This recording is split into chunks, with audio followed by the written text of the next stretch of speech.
এজন্য রব্বুল আলামিন বলেন, ওয়ামা আরসালনাকা ইল্লা রাহমাতাল লিল আলামিন। আল্লাহ রাব্বুল আলামিন বললেন, নবী শোনো শোনো, আপনাকে আমি শুধুমাত্র মানুষদের জন্য নয়, আপনাকে শুধুমাত্র জিনদের জন্য নয়, আপনাকে শুধুমাত্র ফেরেশতাদের জন্য নয়, হাবিব আপনি শুনে নেন, আসমান এবং জমিনের মধ্যে যা কিছু আছে সব কিছুর জন্য আমি আল্লাহ রাব্বুল আলামিন আপনাকে রহমত করে বরকত করে এই দুনিয়াতে আমি আল্লাহ পাঠিয়ে দিয়েছি। জোরে বলেন সুবহানাল্লাহ। আমার মুসলমান ভাইয়েরা, ভালো করে লক্ষ্য করেন, বিশ্বনবী সাল্লাল্লাহু আলাইহি ওয়াসাল্লাম কেমন রহমত। আল্লাহর নবীজি মানুষের জন্য রহমত, আল্লাহর নবীজি পশু পাখির জন্য রহমত। এক কথায় আসমান এবং জমিনের মধ্যে যা কিছু আছে সব কিছুর জন্য আমার নবীকে রহমত করে পাঠিয়ে দিয়েছেন একজন। আওয়াজ দিয়ে বলেন তো প্রিয় ভাইয়েরা, তিনি কে? আল্লাহ পাক আমার রাসূলকে, আল্লাহ পাক রব্বুল আলামিন মুহাম্মদ রাসূলুল্লাহ সাল্লাল্লাহু আলাইহি ওয়াসাল্লামকে আল্লাহ রহমত করে বরকত করে পাঠিয়েছেন। জোরে বলেন সুবহানাল্লাহ। আমার মুসলমান ভাইয়েরা, বিশ্বনবী সাল্লাল্লাহু আলাইহি ওয়াসাল্লাম কেমন রহমত। ও নবীর উম্মতেরা, কেমন নবীর উম্মত আমরা হতে পেরেছি একটু ভালো করে লক্ষ্য করেন। আল্লাহ রাব্বুল আলামিন বলছেন, ফাইজা জাআতিস সাখা, যখন কিয়ামত সংঘটিত হয়ে যাবে, কিয়ামত সংঘটিত হয়ে যাওয়ার পরে সব কিছু দুনিয়ার ধ্বংস হয়ে যাবে, মানুষগুলোকে কবর থেকে উঠানো হবে। আল্লাহ রাব্বুল আলামিনের হাবিব বিশ্ব নবী সাল্লাল্লাহু আলাইহি ওয়াসাল্লামকে সর্বপ্রথম কবর থেকে হযরতে জিবরিল আমিন আলাইহিস সালাতু ওয়াস সালাম ডাক দিয়ে আমার নবীকে সর্বপ্রথম কবর থেকে উঠাবে। জোরে বলেন সুবহানাল্লাহ। আমার মুসলমান ভাইয়েরা, বিশ্ব নবীকে যখন কবর থেকে উঠানো হবে, একটু ভালো করে লক্ষ্য করেন, আমার নবীজি নিজের গায়ে থেকে বালিগুলা ঝেড়ে ঝেড়ে আমার নবীজি ঝাড়তে থাকবে। আর হযরতে জিবরিলকে ডাক দিয়ে বলবে, আখি জিব্রাইল, ও ভাই জিব্রাইল, আমাকে সর্বপ্রথম কি কবর থেকে উঠানো হলো নাকি? হযরতে জিবরিল আমিন আলাইহিস সালাম বলবেন, ইয়া রাসূলুল্লাহ, ইয়া হাবিবাল্লাহ, সর্বপ্রথম আপনি নবী, আপনাকে কবর থেকে উঠানো হলো, আপনার আগে কাউকে উঠানো হয় নাই। আল্লাহর নবী যে বলবে, ও জিব্রাইল শুনে নাও, আমার আগে সত্যিই কি কাউকে উঠানো হয় নাই? আল্লাহর নবীজি কবর থেকে যখনই উঠবেন, আমার নবীজি গায়ের ময়লাগুলো, মাটিগুলো, বালিগুলো ঝাড়বেন আর বলবেন, ইয়া আখি জিব্রাইল, হে জিব্রাইল, আমার উম্মতের কি খবর একটু তুমি আমারে জানায় দাও। জোরে বলেন সুবহানাল্লাহ। হযরত জিবরাইল আলাইহিস সালাম বলবেন, ইয়া রাসূলুল্লাহ, ইয়া হাবিবাল্লাহ, আপনার উম্মতদেরকে তো এখনো উঠানো হয় নাই, সর্বপ্রথম আপনাকে উঠানো হলো, এরপরে পর্যায়ক্রমে আপনার উম্মতদেরকে উঠানো হবে। আমার মুসলমান ভাইয়েরা, রাসূলুল্লাহ সাল্লাল্লাহু আলাইহি ওয়াসাল্লাম কেমন রহমতের নবী আল্লাহ পাক আমাদের জন্য পাঠিয়েছে। আল্লাহ রাব্বুল আলামিন বললেন, ইয়াউমা ইয়াফিরুল মারউ মিন আখিহি, কিয়ামতের দিন ভাই তার ভাইকে পরিচয় দিবে না। এরপরে আল্লাহ রাব্বুল আলামিন বললেন, মা তার সন্তানকে পরিচয় দিবে না। মা সন্তান যখন মায়ের কাছে যাবে, তখন মা বলবে, আমার তো দুনিয়াতে কখনো বিবাহ হয় নাই, আমার কোনো সন্তান দুনিয়াতে ছিল না, আমার তো বিবাহ হয় নাই। জোরে বলেন নাউজুবিল্লাহ। এত কষ্টের মা সন্তানকে পরিচয় দিবে না। যে বাবা গায়ের ঘামকে ঝরিয়ে রক্তকে পানি করে, যে বাবা ছোট্টবেলা থেকে সন্তানের লালন পালন করেছে, চাহিদাগুলো মিটিয়েছে, সেই বাবাও কিয়ামতের দিন সন্তানের পরিচয় দিবে না। আমার প্রিয় ভাইয়েরা, শুধু তাই নয়, স্ত্রী তার স্বামীর পরিচয় দিবে না, সন্তানেরা তার বাবা মায়ের পরিচয় দিবে না। আল্লাহ রাব্বুল আলামিন ওই কিয়ামতের ওই কঠিন মুসিবতের সময় আমার আপনার নবীকে আল্লাহ পাক রব্বুল আলামিন নিজের চেয়ারের পাশে বিশ্ব নবীর জন্য একটা স্পেশাল আসনের ব্যবস্থা করবেন। একটা স্পেশাল চেয়ারের ব্যবস্থা করবেন। আল্লাহ পাক রব্বুল আলামিন হাবিবকে বলবেন, হাবিব গো আপনি আমার পাশে, আমার পাশের চেয়ারে আপনি বসে যান। আল্লাহর নবী, বিশ্ব নবী সাল্লাল্লাহু আলাইহি ওয়াসাল্লাম কেমন রহমতের নবী, আল্লাহর নবীজি চেয়ারের পরে হাত দিবেন কিন্তু আল্লাহর নবীজি বসবে না। বিশ্ব নবীর চোখ দিয়ে আল্লাহ পাক আবার বলবে, হাবিব গো আপনি কান্না করবেন না, আপনাকে যে চেয়ার দেওয়া হয়েছে আমার চেয়ারের পাশে, আপনি চেয়ারের মধ্যে আপনি আরামসে বসে যান। জোরে বলেন সুবহানাল্লাহ। আমার মুসলমান ভাইয়েরা গভীর মনোযোগ। বিশ্ব নবী সাল্লাল্লাহু আলাইহি ওয়াসাল্লাম, আল্লাহ পাক বারবার যখন আমার নবীকে এই কথা বলবেন, হাবিব আপনি কান্না করবেন না, আপনি চোখের পানি ফেলবেন না, আপনি আমার খলিল, আপনি আমার বন্ধু, আপনার চোখের পানি তো আমি সহ্য করতে পারি না। হাবিব গো আপনি কি আমার উপরে মন খারাপ করেছেন নাকি? আপনি কেন চেয়ারে বসছেন না? আল্লাহর নবীজি ডাক দিয়ে বলবে, রব্বুল আলামিন আপনি আমার স্রষ্টা, আপনার উপরে কোনো অভিযোগ নাই, কোনো মন খারাপ নাই। আল্লাহ রব্বুল আলামিন, আমি মুহাম্মদ রাসূলুল্লাহ যদি এই চেয়ারের মধ্যে বসে যাই, আমার গুনাহগার উম্মতেরা কিয়ামতের মাঠে ইয়া নাফসি বলে দৌড়াদৌড়ি করতেছে, মায়ের কাছে দৌড় দিয়ে চলে যায়, বাবার কাছে দৌড় দিয়ে চলে যায়, ভাইয়ের কাছে দৌড় দিয়ে চলে যায়, আদম আলাইহিস সালামের কাছে গিয়ে দৌড় দিয়ে চলে যায়, ইব্রাহিম আলাইহিস সালামের কাছে দৌড় দিয়ে চলে যায়। আল্লাহ তাআলা, আমি নবী যদি আপনার চেয়ারের পাশে যদি আমি বসে যাই, আমার ওই গুনাহগার উম্মতদেরকে জাহান্নামের আগুন থেকে বাঁচিয়ে সুপারিশ করে করে কে জান্নাতে নিয়ে যাবে? আল্লাহ তাআলা, আমি চেয়ারের মধ্যে, আমি আজকেই কিয়ামতের দিন কঠিন মুসিবতের সময় আমি চেয়ারের মধ্যে বসতে পারবো না। জোরে বলেন আল্লাহু আকবার। ও নবীর উম্মতেরা, আজকে সেই নবীকে আপনারা চিনলেন না যে রাসূল কবর থেকে জাগার পরে নিজের শরীরের বালুগুলো ঝাড়বে আর বলবে, আল্লাহ পাক সুবহানাহু ওয়া তাআলার হাবিব বলবে, ও জিবরাইল আমার উম্মতের কি খবর? স্ত্রীর কথা বলবেন না, সন্তানের কথা বলবেন না, ফাতিমার কথা বলবেন না, আম্মাজান খাদিজার কথা বলবেন না, আম্মাজান আয়েশার কথা বলবেন না। আল্লাহর রাসূল দাড়ি থেকে বালুগুলো ঝাড়বে, পোশাক থেকে বালুগুলো ঝাড়বে আর বলবে, ও জিবরাইল আমার উম্মতের কি খবর? ও জিবরাইল আমার উম্মতের কি খবর? জোরে বলেন আল্লাহু আকবার। আল্লাহ রাসূল চেয়ারে বসবে না প্রিয় ভাইয়েরা? কেমন রাসূলের উম্মত আমরা! আল্লাহ রাসূল চেয়ারে হাত দিয়ে বসে দাঁড়ায় থাকবে, আল্লাহকে বলবে, রব আজকে যদি বসে যায় তাহলে আমার গুনাহগার উম্মতকে কে সুপারিশ করে, কে হাউজে কাউসারের পানি পান করিয়ে, কে জান্নাতে তাদেরকে নিয়ে যাবে? জোরে বলেন সুবহানাল্লাহ। এজন্য রব্বুল আলামিন বললেন, ওয়ামা আরসালনাকা ইল্লা রাহমাতাল লিল আলামিন। জোরে বলেন আল্লাহু আকবার।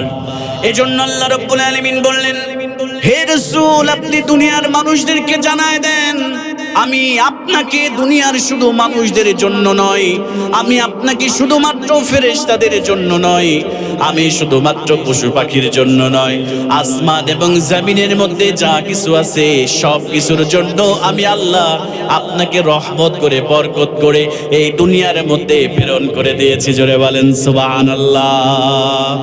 আমার মুসলমান ভাইয়েরা, কেমন রহমতের নবী পেয়েছে একটা ছোট্ট উদাহরণ দিয়ে ভালো করে লক্ষ্য করেন। আল্লাহ রাব্বুল আলামিন বিশ্ব নবী সাল্লাল্লাহু আলাইহি ওয়াসাল্লামকে হিজরতের জন্য আমার নবীজিকে আল্লাহ পাক রব্বুল আলামিন অনুমতি প্রদান করলেন, নির্দেশ প্রদান করলেন, হাবিব গো আর মক্কায় বসে থাকার সময় নাই, আপনি দ্রুত হিজরত করে মদিনায় চলে যান। মদিনার মানুষগুলো আপনার জন্য অধীর আগ্রহ নিয়ে মদিনার মধ্যে বসে আছে, আপনি সেখানে গিয়ে ইসলামী রাষ্ট্র আপনি কায়েম করেন। জোরে বলেন সুবহানাল্লাহ। আমার প্রিয় ভাইরা, ভালো করে লক্ষ্য করেন, আল্লাহ রাব্বুল আলামিন বিশ্ব নবীকে বললেন মক্কায় বসে থাকার সময় নাই, মদিনায় হিজরত করেন। রাসূল গো হিজরত করে মদিনায় চলে যান, সেই জায়গায় কোরআন দিয়ে আপনি রাষ্ট্র কায়েম করেন। আল্লাহর নবী বিশ্ব নবী সাল্লাল্লাহু আলাইহি ওয়াসাল্লাম হযরত আবু বকর সিদ্দিক রাদিয়াল্লাহু তাআলা আনহুকে নিয়ে তিনি হিজরতের জন্য রওনা হয়ে গেলেন। ভালো করে লক্ষ্য করেন আমার প্রিয় ভাইয়েরা, কেমন বরকতের রাসূল আমরা পেয়েছি, কেমন রহমতের নবী আমরা পেয়েছি। আল্লাহর নবীজি হযরত আবু বকরকে নিয়ে মরুভূমির মধ্য দিয়ে পথ চলতে চলতে তারা ক্লান্ত হয়ে গেল, তারা অত্যন্ত ক্ষুধার্ত হয়ে গেল। আল্লাহর নবীজি হযরত আবু বকর সিদ্দিক রাদিয়াল্লাহু তাআলা আনহুকে ডাক দিয়ে বলেন, আবু বকর সামনের দিকে খেয়াল করো, ওই যে একটা বাড়ি দেখা যায়, চলো আমরা ওই বাড়িতে যাই। বাড়িতে যাওয়ার পরে বাড়ির মালিকের কাছে অনুমতি নিয়ে আমরা একটু বিশ্রাম করব, বাড়ির মালিকের থেকে আমরা কিছু খাদ্য খাবো, আমরা একটু রেস্ট করে আবার আমরা মদিনার দিকে রওনা করব। জোরে বলেন সুবহানাল্লাহ। আমার মুসলমান ভাইয়েরা, এবার বিশ্বনবী সাল্লাল্লাহু আলাইহি ওয়াসাল্লাম হযরত আবু বকর সিদ্দিক রাদিয়াল্লাহু তাআলা আনহুকে নিয়ে এবার বাড়ির কাছে চলে গেলেন। বাড়িতে যাওয়ার পরে এবার দরজায় কড়া নাড়লেন, কে আছো একটু দরজাটা খুলে দাও, কে আছো বাড়িতে একটু দরজাটা খুলে দাও। আমরা মক্কা থেকে আমরা মদিনার উদ্দেশ্যে বের হয়েছি, শরীরটা বড় ক্লান্ত হয়ে গিয়েছে, পেটের মধ্যে প্রচন্ড ক্ষুধা লেগেছে, একটু দরজাটা খুলে আমাদের একটু খাবারের ব্যবস্থা করে দাও, আমাদের জন্য একটু রেস্টের ব্যবস্থা তোমরা করে দাও। জোরে বলেন সুবহানাল্লাহ। হযরত আবু বকর সিদ্দিক রাদিয়াল্লাহু তাআলা আনহু একবার নক করলেন, ঘর থেকে কোনো আওয়াজ আসে না। দুইবার নক করলেন, ঘরের মধ্য থেকে কোনো আওয়াজ আসে না। তৃতীয়বার নক করলেন, তবুও কোনো আওয়াজ আসে না। হযরত আবু বকর সিদ্দিক রাদিয়াল্লাহু তাআলা আনহু চতুর্থবার যখন ঘরের মধ্যে আবার ডাকলেন, ইফতাহিল বাব, একটু দরজা খোলো, আমরা মুসাফির, অত্যন্ত গরমের মধ্যে আমাদের কলিজাটা ফেটে যায়, আমাদের প্রচন্ড তৃষ্ণা পেয়েছে, পেটের মধ্যে প্রচন্ড ক্ষুধা, আমাদের একটু আরাম করার ব্যবস্থা করে দাও, একটু খাবারের ব্যবস্থা করে দাও। আমার মুসলমান ভাইয়েরা, এবার ঘরের মধ্য থেকে একজন মা তিনি প্রশ্ন করলেন, কে আপনারা, আপনাদের পরিচয় কি? আমার ঘরের মধ্যে তো তেমন কোনো খাবার নাই, আমার ঘরের মধ্যে পানিও পর্যন্ত নাই। জোরে বলেন আল্লাহু আকবার। আল্লাহর নবীজি হযরত আবু বকর বললেন, আমরা মক্কা থেকে মদিনার দিকে আমরা যাইতেছি, আমাদের পেটের মধ্যে প্রচন্ড ক্ষুধা, একটু খাবারের ব্যবস্থা করে দাও। আমার মুসলমান ভাইয়েরা, আমার প্রিয় কলিজার টুকরা ভাইয়েরা, উম্মে মাবাদ আল্লাহর রাসূলকে হযরত আবু বকরকে ডাক দিয়ে বললেন, আমাদের ঘরের মধ্যে তো কোনো খাবার নাই, আমাদের ঘরের মধ্যে তো কোনো পানীয় নাই, আমার স্বামী আবু মাবাদ সে বনে গিয়েছে, মরুভূমিতে গিয়েছে, আমাদের কয়েকটা ছাগল রয়েছে, সেই ছাগলকে চড়ানোর জন্য বিকেল বেলা যখন ছাগল নিয়ে বাসায় আসবে সেখান থেকে দুধ দহন করবে, আর আমরা সবাই মিলে সেই দুধ আমরা ভক্ষণ করব। তার আগ মুহূর্ত পর্যন্ত আমাদের ঘরের মধ্যে কোনো পানি নাই, আমাদের ঘরের মধ্যে কোনো খাবার নাই। জোরে বলেন আল্লাহু আকবার। আমার মুসলমান ভাইয়েরা, এবার গভীর মনোযোগ, বিশ্বনবী সাল্লাল্লাহু আলাইহি ওয়াসাল্লাম এবার খেয়াল করলেন, উম্মে মাবাদের বাড়ির আঙিনায় একটা ছাগল বাঁধা রয়েছে। আল্লাহ নবীজি বিশ্বনবী আবু বকরকে বললেন, আবু বকর তুমি একটু উম্মে মাবাদের কাছে তুমি অনুমতি চাও, এই যে ছাগলটা এই জায়গায় বাঁধা রয়েছে, আমি ছাগল থেকে একটু দুধ দহন করব, তুমি একটু উম্মে মাবাদের কাছ থেকে তুমি একটু অনুমতি নাও, যাতে করে আমাদেরকে উম্মে মাবাদ বকরির দুধ দহন করার অনুমতি দেয়। এই অনুমতিটা তুমি উম্মে মাবাদের কাছ থেকে তুমি নাও। জোরে বলেন সুবহানাল্লাহ। হযরত আবু বকর সিদ্দিক রাদিয়াল্লাহু তাআলা আনহু উম্মে মাবাদকে বললেন, ও উম্মে মাবাদ, একটা ছোট্ট একটা পাত্র দাও, একটা পাত্র তুমি দাও, এই পাত্রের মধ্যে আর অনুমতি দাও, তোমাদের বাড়ির আঙিনায় একটা ছাগল বাঁধা আছে, ওই ছাগল থেকে দুধ দহন করব, ওই পাত্রের মধ্যে রাখবো, একটা ছোট্ট পাত্র দাও, আর ছাগলের দুধ দহন করার অনুমতি তুমি প্রদান করো। উম্মে মাবাদ বললেন, এইটা হলো অসুস্থ বকরি, আমার স্বামী হাঁটতে পারে না জন্য অন্যগুলোকে চড়াতে নিয়ে গিয়েছে মরুভূমির মধ্যে। এই বকরিটা অসুস্থ, দুধ হয় না, এজন্য একে এই ঘরের কিনারায় বেঁধে রেখেছে। আর অন্য সুস্থ সবল যে বকরিগুলো দুধ দেয় সেইগুলোকে আমার স্বামী আবু মাবাদ চড়াতে বনে জঙ্গলে নিয়ে গিয়েছে। জোরে বলেন সুবহানাল্লাহ। হযরত আবু বকর ডাক দিয়ে বলেন, রাসূল যেহেতু পবিত্র জবান দিয়ে তিনি বের করেছেন ওই বকরি থেকে দুধ হবে। হযরত আবু বকর সিদ্দিক চিন্তা করলেন, আল্লাহ রাসূলের জবান থেকে যেহেতু বের হয়েছে, অবশ্যই ওই বকরি থেকে দুধ দহন করা যাবে, বকরি থেকে দুধ আল্লাহ পাক ব্যবস্থা করে দিবে। উম্মে মাবাদকে আবার জিজ্ঞেস করলেন, উম্মে মাবাদ তুমি একটা পাত্র তুমি দাও, পাত্র দাও আর অনুমতি দাও। তোমাদের যে ছাগলটা বাঁধা আছে তোমাদের বাড়ির আগিনায়, সেই ছাগলটা থেকে আমার নবীজি তিনি দুধ দহন করে আমরা দুইজন পান করব। উম্মে মাবাদ রাগান্বিত হয়ে গেল। হযরত আবু বকর সিদ্দিক আবার বললেন, তুমি রাগান্বিত হও না, কারণ সে তো চেনে না কার সঙ্গে কথা বলছে, চেনে না। এবার উম্মে মাবাদ একটা পাত্র হযরত আবু বকর সিদ্দিক রাদিয়াল্লাহু তাআলা আনহুর হাতের মধ্যে দিয়ে দিলেন। জোরে বলেন সুবহানাল্লাহ। উম্মে মাবাদ যখন এবার পাত্রটা দিয়ে দিলেন হযরত আবু বকরের কাছে, হযরত আবু বকর বিশ্ব নবীর কাছে পাত্রটা এনে বললেন, ইয়া রাসূলুল্লাহি ইয়া হাবিবাল্লাহ, হুজুর গো এই নেন পাত্র। এবার আমার নবীজি সাল্লাল্লাহু আলাইহি ওয়াসাল্লাম বকরির মাথার উপরে হাত বুলিয়ে দিলেন। বকরির মাথার উপরে যখন হাত বুলিয়ে দিলেন, সঙ্গে সঙ্গে অসুস্থ বকরিটা শুয়েছিল। আল্লাহর নবীজির বরকতময় হাত যখন তার শরীরের সঙ্গে স্পর্শ হয়েছে, আল্লাহর নবীজির বরকতময় হাত যখন বকরির মাথার উপরে স্পর্শ হয়েছে, সঙ্গে সঙ্গে ওই বকরিটা দাঁড়ানো, ওই বকরিটা শোয়া অবস্থায় থেকে ওই বকরিটা দাঁড়িয়ে গিয়েছে। জোরে বলেন সুবহানাল্লাহ। আমার মুসলমান ভাইয়েরা, এবার বিশ্বনবী সাল্লাল্লাহু আলাইহি ওয়াসাল্লাম এবার পাত্রটা নিলেন। পাত্রটা নেয়ার পরে এবার বিশ্বনবী বিসমিল্লাহ বলে উলানের মধ্যে হাত দিয়ে দিল। সঙ্গে সঙ্গে উলানের মধ্যে এত পরিমাণ দুধ ভর করলো, ওই বকরিটার নিজে থেকে আর দাঁড়িয়ে থাকতে পারছে না। আল্লাহ রাসূলকে ডাক দিয়ে বলছে, ইয়া রাসূলুল্লাহি ইয়া হাবিবাল্লাহ, আপনি তাড়াতাড়ি আমার উলানের দুধ আপনি দহন করেন, এই দুধের ভার আমি বকরি আর সহ্য করতে পারছি না। জোরে বলেন সুবহানাল্লাহ।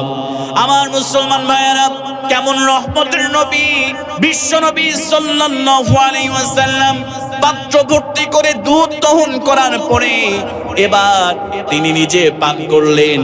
হযরত আবু বকর সিদ্দিক রাদিয়াল্লাহু তাআলা আনহুকে পান করালেন। কিন্তু পাত্রের মধ্যে যেমন দুধ ছিল, দুইজন মিলে পরিপূর্ণভাবে পেট ভরে দুধটা পান করলেন, কিন্তু ওই পাত্রের দুধ বিন্দু মাত্র কমে গেল না। জোরে বলেন সুবহানাল্লাহ। আমার প্রিয় ভাইয়েরা, আল্লাহ রাসূলের এই ঘটনা, এই দৃশ্য ঘরের মধ্য থেকে একটু পর্দাটা ফাঁক করে উম্মে মাবাদ এইটা দেখতেছিল।